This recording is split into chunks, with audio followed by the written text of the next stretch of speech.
Mag-iisang oras na kaming nakaupo dito sa west side ng deck. Walang nagsasalita, ang tanging maririnig ko lang ay pagbuntong hininga. Wala akong maisip sabihin, ayoko rin namang awayin siya, at mag-assume na sinusundan niya na naman ako.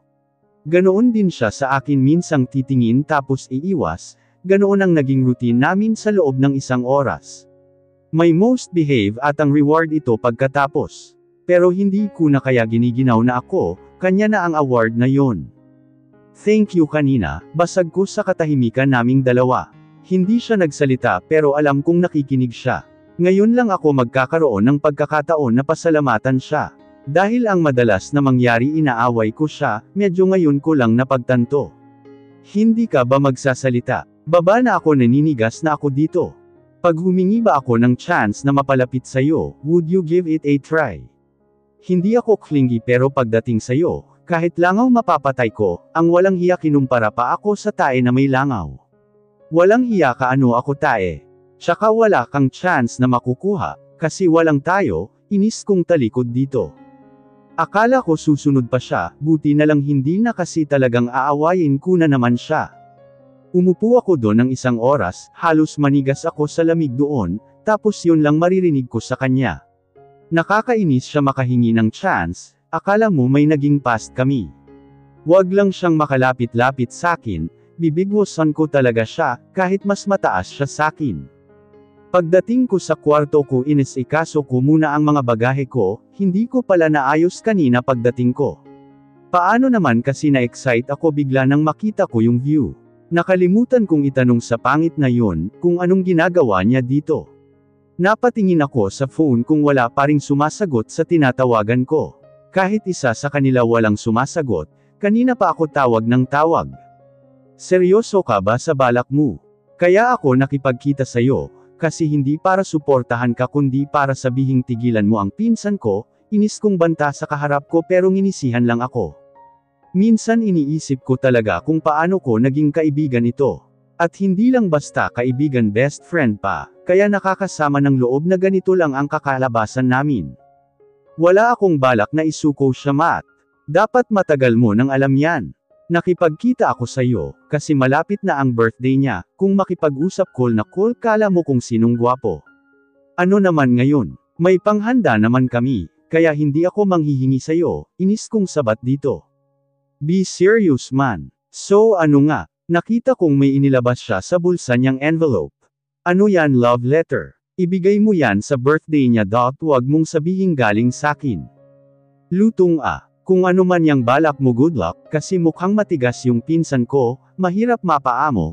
Isip ko dito habang tinitingnan ang tiket na nasa loob nun. Mukhang pinaggastusan talaga ni Loverboy ang regalo niya. Maybe it help if you could talk to her and tell her about the promise. Napatingin siya sakin bago umiling. I would rather be a failure than telling her about it. Matagal na yun hindi niya na nga ako naalala, yung usapan pa kaya. It's better this way, yung pinaghihirapan ko siya. Napailing ako habang nakatingin sa kanyang umiinom. Nakipagkita siya para dito, ininda niya ang suntok at mga mura ko para dito, lakas tama talaga nitong lalaking sa pinsan ko. Siguraduhin mo lang na pag-uwi niyo napasagot muna si Dahlia. Dahil sigurado ako may ibang sasalo niyan, kahit pa maghirap siya, tukso ko dito pero sinaman lang ako ng tingin. Bakit palagay mo papayagan kung maghirap siya? Bro, malulugi muna ang mga negosyo ko bago siya. Smithan, nakakadiri ka bro, kahit pinsan ko pa si Dahlia, nakakatuwa kang makitang ganyan. Hindi ka ganyan dati, ano bang pinakain sa'yo ng batang Dahlia? Usis ako dito pero binato lang ako nito at tinalikuran. Napapailing ako habang tinitingnan ang tawag ni Dahlia, na ilang beses nang namamatay pero muling tatawag. Sigurado ako nagkita na sila, mapapalaban talaga siya sa pinsan ko. Si Storm nga na ilang taon nang nanliligaw, bokya pa din, kumusta pa siya? Sana lang wag siyang magalit pag nalaman niyang kasabwat ako ng makong na yun. Mayayari talaga ako kila mami nito. Siyempre hindi ko pere naman matanggihan ang best friend ko. Lalo na at alam ko na ngayon ang dahilan kung ba't nangyayari ito, Dahlia. Hay, salamat, may tao na ring sumagot sa mga tawag ko, sabi ko habang kamakaway kay Dove, nakakaligo lang ata. Ano bang problema mong babae ka? Naknang tokwa ka nasa dagat ka na pero wala ka paring magawa. Mag-swimming ka kaya try mo no. Irap nito sakin. Kasi naman wala akong makausap dito. Tapos gusto ko nang umuwi, muntik nang mabasa yung phone niya nang ibugan niya ang iniinom niya. Malay ko bang magugulat siya kasi naman ayokong kasama yung lalaking yun. Na-stress ang katawang lupa ko sa kanya, dinaig ko pa menopause na laging mainit ang ulo pag nakikita ko siya. Baliw ka ba? Seryoso ka nga? Naknang 7 tupa naman Tatawagan mo ako ngayon, para sabihin yan nung bago ka umalis dito, halos maihi ka na sa sobrang excitement na makakaalis ka. And take note wala ka pang isang araw dyan, lapit ka nga dito pa sample lang ng isa, napabusangot na lang ako lalo nang makita ang reaksyon niya. Gusto ko naman talaga pangarap ko kaso pag naiisip kong kasama ko siya, wag na nga lang, kasi naman dove. Kasi halatang naiinis na siya sakin. Buti na lang best friend ko siya, kaya napagtsatsagaan niya ako, kasi andito si Roosevelt, bulong ko pero parang sirena na bigla na lang umirit ang kausap ko, at nagtatalon sa kabilang iin niya. Muntik pang mahulog yung towel niya sa sobrang galit niya. Kinuwento ko sa kanya ang mga nangyari, simula nang magkita kaming pangit na yon. Pero ang malandyute kong kaibigan habang nakikinig kundi iirit bigla na lang ngisi. Kung may iba lang sana akong makakausap, hindi ko talaga siya pagtsatsagaan promise. Sabi niya nga baka naman daw nagkataon lang na nagkasabay kami, at may kamitang lang yun dito. Siguro nga kasi kung totoo ang hinala ko na sinusundan niya ako, naku magpa-file na talaga ako ng throw para sa kanya. Nang gabing yun hindi na ako lumabas ng kwarto ko sa takot. Ay bigla ko siyang makasalubong. Ilang araw akong ganoon lalabas saglit panakanak ang nagmamasid sa paligid, kasi baka nasa malapit lang siya. Lahat ng pwedeng gawin na pag-iwas at pagtago, ay ginagawa ko na wag lang magtagpo ang landas namin. Minsan nga pinadalhan niya pa ako ng pagkain at inumin sa kwarto. Ipapasuli ko sana pero walang crew na gusto magbalik nun sa kanya. Kaya wala akong nagawa, kundi kainin at inumin lahat ng pinapadala niya sa silid ko. Pero kahit anong iwas mo talagang mananodya ang tadhanang magtagpo kayo. Natanawan ko siya sa gilid ng bar na umiinom, samantalang ako ay nandito sa isang lounge sa kabilang parte, para mag-unwind sana. Pero ngayong nakita ko na siya, kahit anong pilit kong agnorehin ang presensya niya. Bumabalik pa rin ang mata ko sa kanya, hindi ko alam kung bakit ang init ng ulo ko sa kanya, na sa kabilang banda parang nagiging interesado siya sa paningin ko.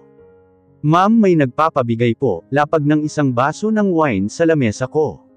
Hindi na ako nagtanong kung kanino galing, dahil alam kong siya lang naman madalas gumawa nun.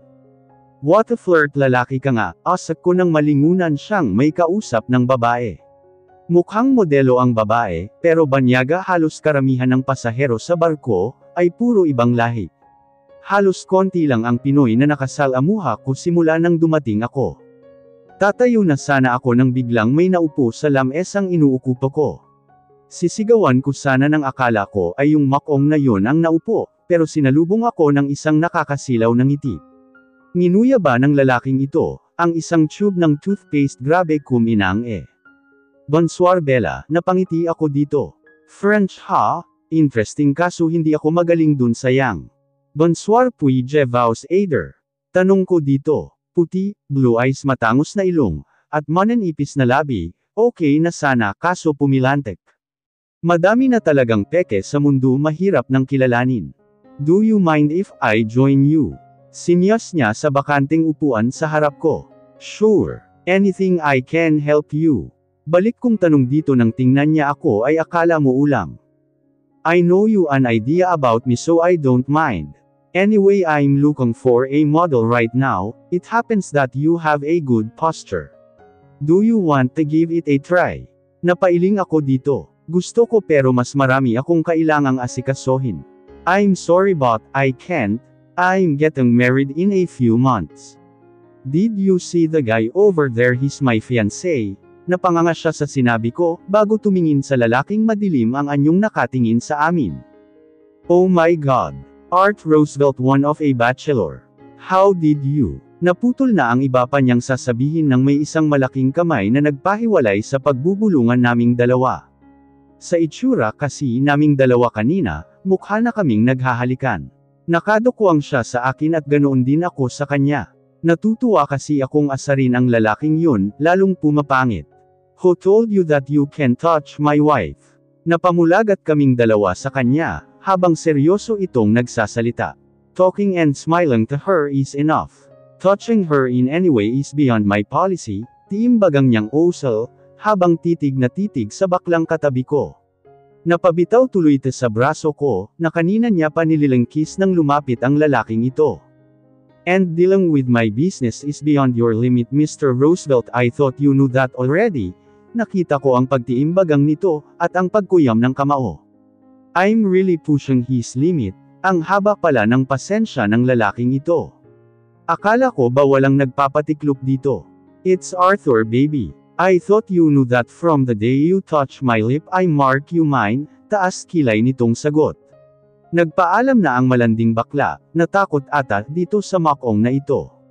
Sa sobrang inis ko sa kanya, dali-dali akong tumalikod at naglakad palayo sa kanya. Pusarya na ang elevator nang bigla niyang pigilan yun. Kaya ito kami ngayon naglalakad papunta sa silid niya, dahil kahit anong gawin kong protesta ay wala akong laban. Humingi na ako ng tulong sa mga crew, pero sinasabi niya lang na problemang mag-asawa, kaya hindi sila tumutulong. Ano bang gagawin ko dyan?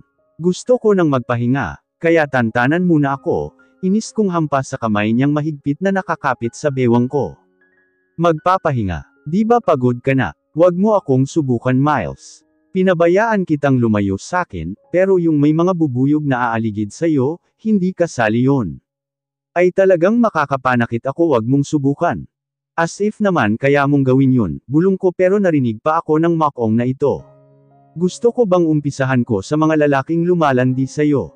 Mahaba-haba ang listahan ko, Dahlia Miles, huwag mong piliting gamitin ko lahat ng koneksyon ko, tiimbagang niyang baling sa akin.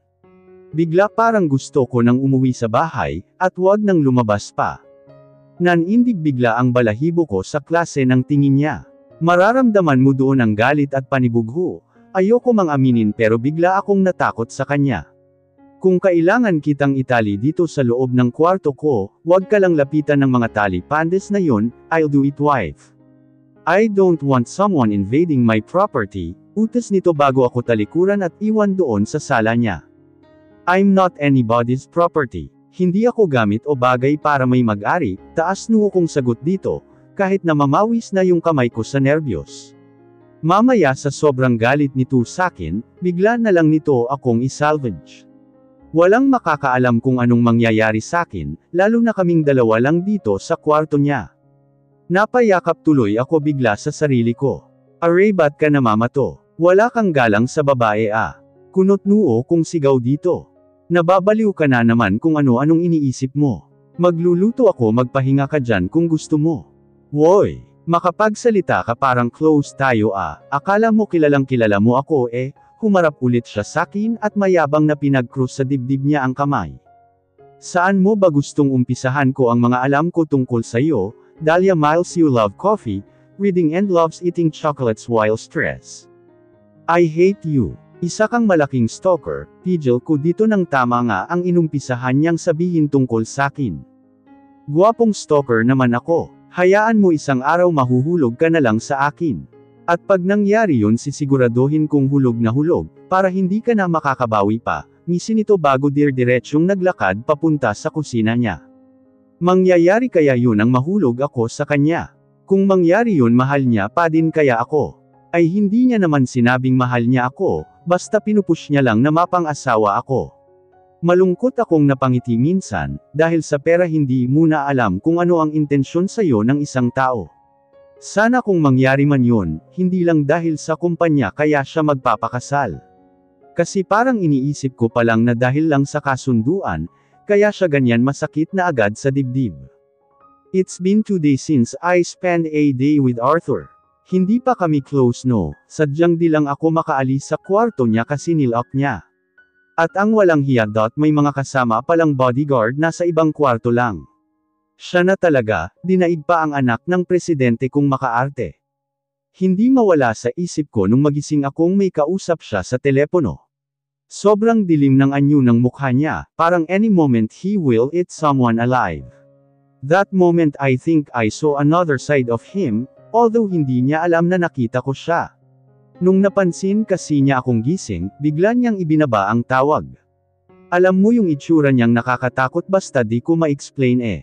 Ano na beshi? Wala tayong update nag-i-enjoy na ba? Bungad na tanong sakin ni Dove, nasa coffee shop siya ngayon kasama si Javier. At ako andito sa kwarto ko hapon na, pero wala pa rin akong ligaw nakakatamad kumilos. Dumaong nung nakaraang araw ang barko, pero hindi ako nag-abalang bumaba pa. Nakakatamad kasi actually kaya naman gusto kong sumakay ng cruise, dahil lang sa dagat hindi dahil sa mga pinupuntahan nitong lugar. Wala naman akong i-update sa'yo, bukod dun sa sinabi ko sa'yo maghapon kaming magkasama. Teka pumunta ka na ba sa bahay na check mo na ba sila? Wala kasing sumasagot sa tawag ko. Nag-aalala na ako, pakiusap ko dito kasi hindi ko sila makontak kahit sila tita. Naku yun nga, sabi ni Kuya Matt nagkita kami kahapon pumunta siya dito sa cafe. Ayos naman daw sila, kaya wag mo daw silang intindihin magpakasaya ka daw dyan, ngisi nito habang abala pa din sa pag-aayos ng mga libro. Walang masyadong tao, kaya pag may free time doon nagiging librarian ang mga tao doon. Ilang oras pa kaming nagkwentuhan ni Dove, kaso nung dumami na ang tao nagpaalam na ako. Nakaramdam ako ng gutom sa tagal ng tambay ko sa kwarto, kahit kasi almusal wala pa ako nakakain. I thought you're gonna rot yourself inside that square room, bungad ng gerang na ito nang mabuksan ko ang pinto. Really sa harap ng pinto ko siya tumatambay. Pakialam mo ba, sa pagkakaalam ko isang mayamang negosyante ka, kilan ka pa naging gwardya? Sabi ko dito at diretso siyang tinalikuran. Nang lingunin ko ang likod ko, nakita ko din siyang naglalakad, pero sa kabilang direksyon, mabuti nga yun tahimik ang buhay ko, nakakainis kaya laging may nakabuntot sayo. Pagdating ko sa hall may buffet na nakahain para sa hapunan. Pero halos dahon ang meron sila dito. Sayang walang lasagna, bulong ko habang tumitingin sa mga Italian food.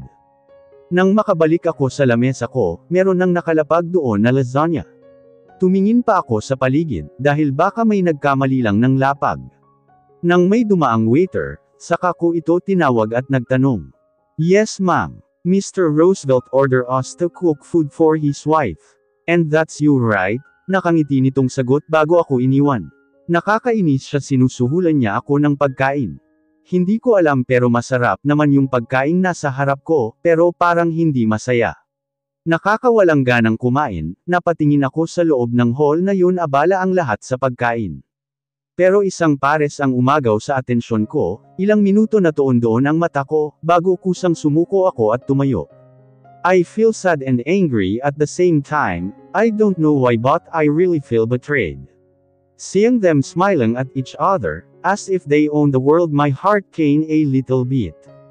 Sa sobrang inis ko ng mga oras na yun, bumalik ako sa kwarto ko at nagpalit. I wore a black dress, it's an open back design, sakto lang ang haba nito hanggang sa gitna ng legs ko. I tie my hair into a bun, but in a messy way. I don't but at this moment I wanted to get wild. Napangiti ako habang tinitingnan ko ang sarili ko sa salamin, matapos ko ilagay ang red lipstick ko. Kahit ako hindi ko makilala ang sarili ko, dahil sa itsura ko may ganito pala akong side, mababatukan talaga ako nito nila kuya. Okay, I'm done. Do I look good? Harap ko sa kamerang nakapatong sa kama ko. Actually I'm talking to Dove, she's the one who's helping me what to do. Masyado akong inosenti sa ganitong kalandian, para magsariling sikap ako. You rock beshi. You can rock all the hard ano there. Oh I forgot you're with the husband-to-be pala, so cannot be, bungisngis niya sa kabilang linya. Nagpaalam na ako dito at lumabas na papuntang lower deck, andun ang mga bar nila at party hall. At first I feel nervous, pero habang naglalakad ako kahit sa elevator na papalingon sila, I feel proud. Minsan lang ako maging maganda, lulubusan ko na. Ang ganda ng bar nila, sobrang klase, hindi naman kasi ako masyadong pumapasok ng bar. Except pagkasama ko ang mga pinsan ko or si Dove. Merong bandang kumakanta doon sa gitna, tapos puro lounge na ang nasa harap. Naupo ako sa bar stool at umorder ng inumin. Unang lagok pa lang, parang gumuguhit na hanggang tiyan ko ang pait ng lasa nun. Parang biglang uminit ang pakiramdam ko dahil doon. Feeling ko hindi talaga ako makakabangon pagkatapos nito. Kainis kasing lalaking yun sana nanahimik ako ngayon doon sa kwarto ko, at ninanamnim ang mga opa ko. May pa chance pang nalalaman malandi rin naman pala. Huwag siyang makakalapit-lapit sakin, babalatan ko talaga siya ng buhay. May pagbungisngis pa siyang nalalaman, akala mo nagbibinata. Walang hiya siya ang tanda na kaya niya makalandi wagas, sentimiento ko peren habang umiinom. Hindi ko na namalayan kung gaano nakarami ang naiinom ko. Pero ramdam kong marami na, dahil sa paningin ko sumasabay ang buong paligid sa tugtog na naririnig ko. Don't touch me, kainis kayong mga puti kayo, pakalat-kalat kayo dito. Magsiuwi nga kayo sa mga bansa nyo, sigaw ko kahit hindi ko nakikita ng maayos kung puti nga yung katabi ko. Actually we're in their country, wrong accusation can lead you to kung sino. Bigla akong napaupo sa sinabi niya iinom na nga lang ako. I didn't say anything, did I? Pagkukunwari ko ng bamaling ako dito. Pero sa sobrang kalasingan ko, nanlalabo na ang paningin ko. Hindi ko maaninag ang lalaking iiling-iling sa harap ko, siya din pala ang tumabi sakin kanina. Landiin ko kaya siya kayang gagawin ng gerang na yon. Napangisi ako sa naiisip ko, pero dahil mukhang masaya yon. Kahit wala akong karanasan doon, gusto kong subukan ng makaganti naman. Alam mo bang may kamukha ka? O hindi ka pala nakakaintindi ng Tagalog, nakangisi kong lapit dito. Hinaplos ko ang pisngi niya, naramdaman ko ang pagiging tense ng katawan niya. It's fine, I can speak Tagalog, sagot nito kaya napangiti pa ako lalo. Boses palang ulam na, walang hiyang alak to lahat ata ng kahihiyan ko sa katawan kinain na. Oops sorry. Medyo nahihilo na kasi ako ang bango mo naman, bulong ko ng kunwari masabsob ako sa kanya. Pero literal na nahihilo na talaga ako, pero totoong ang bango niya din. Parang gusto ko nang mahiga sa braso niya, lalo pa akong sumiksik doon, hindi alintana ang kagagahang pinaggagawa ko. You really are wasted right now wife, bulong nito sa tapat ng tenga ko. Parang mas lalong uminit ang pakiramdam ko, dahil sa ginawa niya. I'm someone else wife so don't call me that. Baka marinig ka nun masapak ka, masungit pa naman yung gerang na yon, sagot ko dito natatayo sana, pero masyado nang nanlalambot ang mga tuhod ko. So you're considering me now. I should be happy but calling me gerang makes me wanna pin you in bed right now honey. Narinig ko ang sinabi niya, naririnig ko pero masyadong nalulunod ang katinoan ko ng mga oras na iyon. Habang nakatingin sa mga labi niyang nagsasalita, parang may mahikang nag-uutos sa akin na halikan ko yun. At halos walang pag-aalinlangan nang sagutin niya ang halik ko. Kung sino man ang lalaking ito, sana wag ko na siyang datnan bukas ng umaga. Kung anong espiritu ang sumapi sa akin, ay hindi ko na alam, kissing strangers is not my thing. And actually I'm not a kissing body you'd wish for, I'm not an expert on kissing subject. I thought we're done kissing, pero naramdaman ko na lang ang sarili kong umaangat mula sa pagkakaupo sa harap niya. Agad kong inilagay ang kamay ko sa leeg niya, para kumapit mamaya ay bigla akong mahulog dito. You really should eat more, you weight like a paper, dinig kong sabi niya, habang nakahilig sa dibdib niya. Kung panaginip ka ayoko nang magising, I feel safe in his arms, I feel warm and comfort. Pumasok kami sa isang silid, bumungad sa amin ang lamig noon, medyo pamilyar sa akin, kaso masyadong malabo ang nakikita ko. Nakakaramdam na rin ako ng antok sa sobrang kalasingan ko, kaya nang elapag niya ako sa isang malambot na higaan, para akong dinuyan at pumikit. Pero nang maramdaman kong aalis siya ay agad akong napakapit sa laylayan ng damit niya. Where are you going? We're not done yet, ngisi ko dito at ngali-ngali akong naghubad ng dress ko. Oh Jesus, Miles what are you doing? I shouldn't let you drunk in the first place, reklamo niya pero napabungisngis lang ako, kasi mukhang naiinis na siya sakin, habang ginugulo niya ang buhok niya. Hey that's bad, stop cussing and don't include Jesus in it's really bad, tinanggal ko ang brassiere ko at pinaikot iyon sa ere, at hinagis ko sa kanya. Napangisi ako nang makita kong nanlaki ang mata niya, at napahilamos na lang siya sa mukha niya. Why am I not sexy? Oh my god, let me show you how sexy I am. Don't worry, I get wax every month so it's not bushy.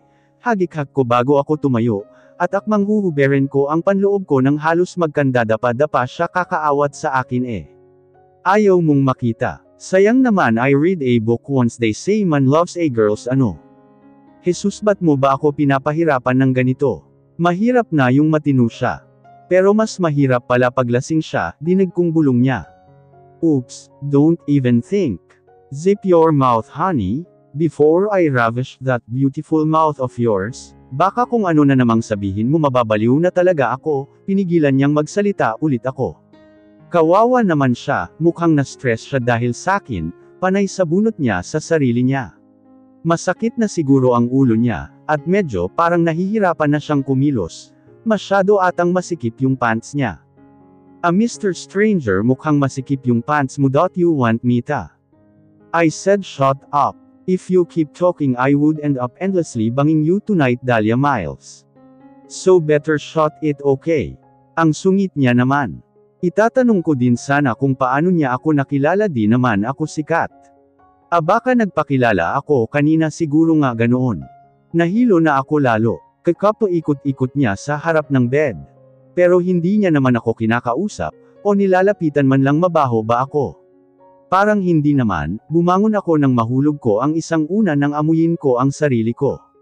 Pero bumaba sa tiyan ko ang kumot, kaya lumabas ang hinaharap ko, pero hindi ko iyon pinansin, at kinuha ko pa din ang unan, at nahulog ako ng diretso sa mat ng sahig nang ma-out of balance ako. You little brat. I told you to stay still, site niya nang tulungan niya akong makatayo. Pero nang makalapit siya sa akin, agad kong sinanggaban ang labi niyang kanina pang tumatakam sa akin. Ang labing kanina pa ako tinutuksong halikan siya. Agad niya akong tinulak, pero hinela ko lang ulit siya. Nahulog na ang kumot na bumabalot sa akin kanina nang hapitin niya ako papalapit sa kanya. Yung kanina ko pang nararamdamang init, ay unti-unti nang natutugunan. And it feels great. I didn't know kissing would be this great. This is not good. You need to stop honey, you're gonna be in a big trouble after this. Bulong niya habang patuloy ang paghalik sakin, pero umiling lang ako, at mas lalong hinigpitan ang kapit sa batok niya palapit sa akin. Right now I'm aching for his touch. I don't know why I feel so sensitive tonight. I reach for his hand to touch me. I guide him to touch my at first touch of his hand in my skin, para akong biglang nakuryente. I guided him to touch me and he willingly obliged. Napasabunot ako sa buhok niya, nang unti-unting gumalaw ang labi niya sa pisngi ko pababa ng leeg ko. Halos mapugto ang hininga ko nang igalaw niya ang mga kamay niya sa ibabaw ng bulkan ko. He touched it like a very delicate and sensitive dough.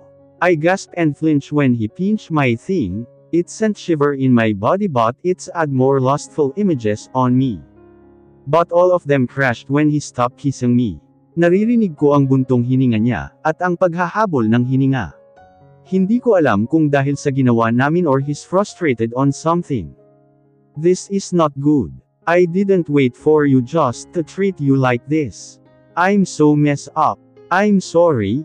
Get dressed please. And don't leave my room please. Pakiusap niyang utos. Bago ako tinalikuran at iniwan dong mag-isa. I feel so wasted. He left me here alone in this cold room. I think this is it. I'm the one who's really messed up right now. Kissing strangers and letting him invade my body. And for God's sake I almost have with him. Just great.